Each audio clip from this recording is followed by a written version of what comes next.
This program is supported by Main Street Bookends of Warner for books, toys, games, cards, gifts, and a gallery of local art. Main Street Bookends of Warner.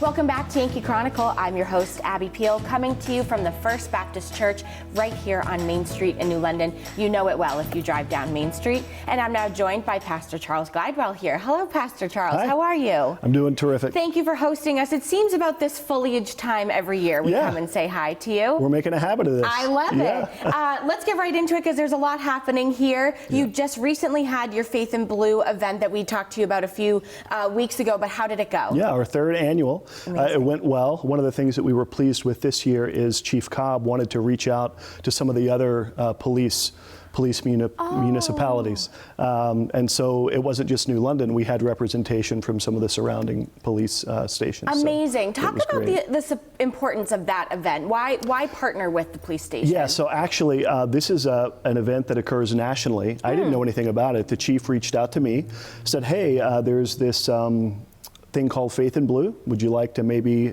take a look at doing one here in New London? I checked it out and thought it was a great idea. And basically the core idea is just to put the local citizens in touch with the local police officers. Amazing. And we, we're reminded that yes, they're police officers, they're also fellow citizens. They're human beings. Completely. And so it's just a great way to connect. Well, and it helps that you're neighbors across the street together. Yeah. But also there's got to be a lot of overlap. I mean, you need them and they need you for a lot of the resources that our community needs. Yeah. No, for sure. And our police department is terrific, wonderful resource. Definitely. Yeah. Right before we started, I asked you how long you've been here, and you said you just started your 13th year. 13th year. So you're in a good rhythm, I would hope, 13 years in. In a good rhythm. You're always trying to find your rhythm in pastoral ministry. Sure.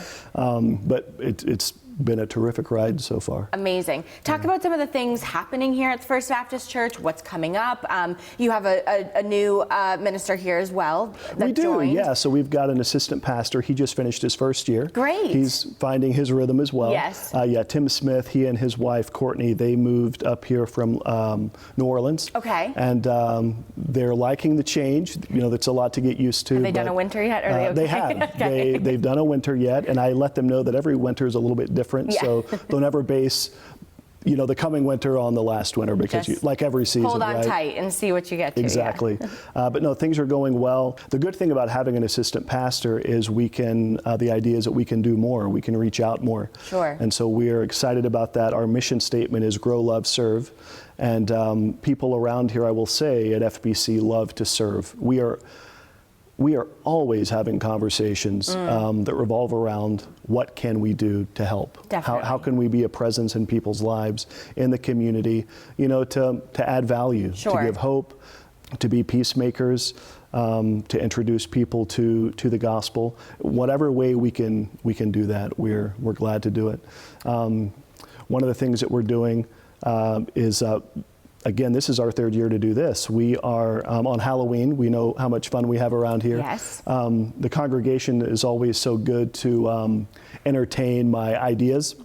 In fact, I can't think of an idea that they've shot down without trying that? it. Yeah, That's a good track record. Pretty good track record. So we, the short version of this is on Halloween. Whenever we celebrate that in the community, we have a s'more station. Fun. And so we'll have about 3 different fire pits out here on the front lawn. And it's been a hit.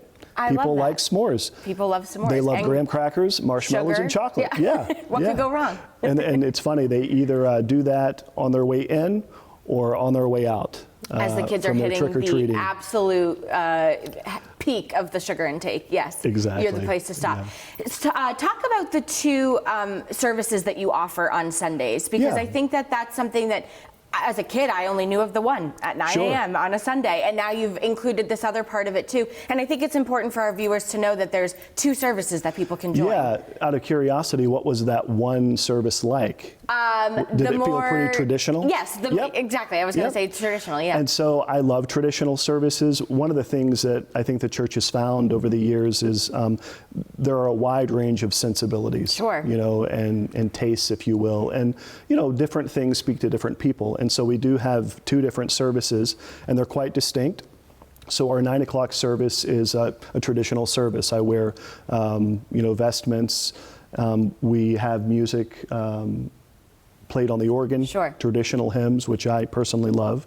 And at the gathering at 11 o'clock, we have, I think you can see the drum set there behind you. My son actually plays that. Love that. Bass guitar, piano, praise hymns.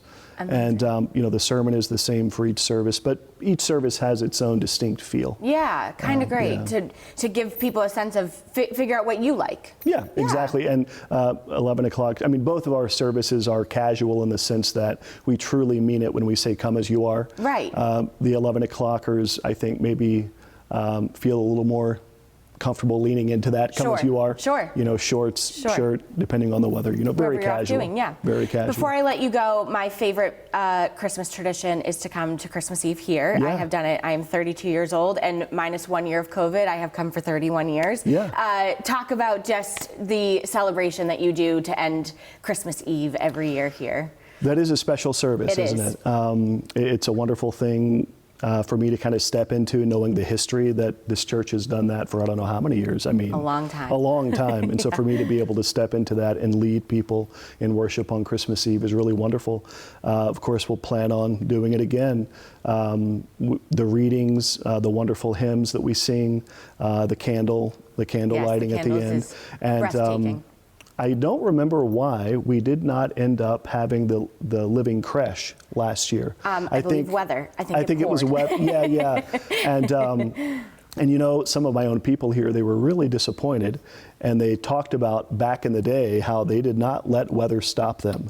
So I think no matter what the weather does this year, count on a living creche. You've been scolded, I think. Yep, they wanted it rain or shine. People missed their living creche, that's right. And it is a special. Well, that is on a personal note, but I think that the Christmas Eve service is something that everybody should come to because it's just an hour of just breathtaking Christmas spirit. And you leave here and just, okay, now I'm ready for Santa. I remember thinking, Mom, we got to go home because Santa's on his way.